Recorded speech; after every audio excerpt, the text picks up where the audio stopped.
শ্রীমদ্ ভগবদ্গীতা যথাযথ পঞ্চম অধ্যায় কর্মসন্ন্যাসযোগ শ্লোক নাম্বার 21।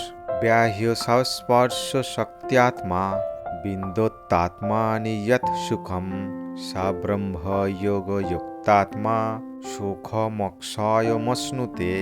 শব্দার্থ: বাহ্য স্পর্শেষু বিষয় সুখে অসক্তাত্মা অনাসক্ত চিত্ত ব্যক্তি বিন্দতি অনুভব করেন, আত্মানি আত্মার, ইয়ৎ যা, সুখম সুখ, স তিনি, ব্রহ্ম ব্রহ্মে, যোগযুক্তাত্মা যোগযুক্ত হয়ে, সুখম সুখ, অক্ষয়ম অন্তহীন, অশ্নুতে ভোগ করেন।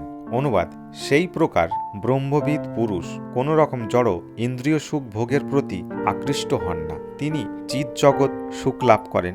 ব্রহ্মে যোগযুক্ত হয়ে তিনি অক্ষয় সুখ ভোগ করেন। তাৎপর্য: কৃষ্ণ ভাবনায় ভাবিত মহাভাগবত শ্রী যমুনা আচার্য বলেছেন, যদ্বদি মম চেত কৃষ্ণ পদারবিন্দে নবনবরস্য ধামান্যুদত্যম রন্থমাসীত তদ্বদি বৎ নারী সংজ্ঞমে স্মার্যমানে ভবতি বিকার সুষ্ঠু নিষ্ঠাবনম চ।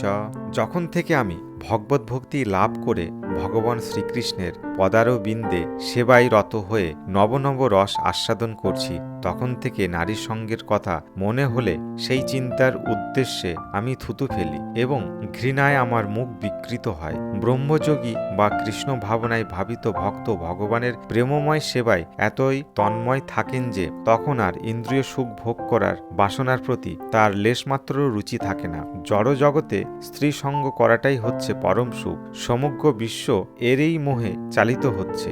দেহ স্পর্শ বিষয়ী লোকেরা কিন্তু এর অনুপ্রেরণা ছাড়া কোনো কাজেই করতে পারে না। কিন্তু কৃষ্ণ ভাবনায় নিয়োজিত ভক্ত কাম সুখ পরিহার করেও দ্বিগুণ উৎসাহে কর্ম করতে পারেন। সেটি হচ্ছে পরমার্থ উপলব্ধির পরীক্ষা। পরমার্থ উপলব্ধি ও কাম উপভোগী সম্পূর্ণ বিপরীতধর্মী।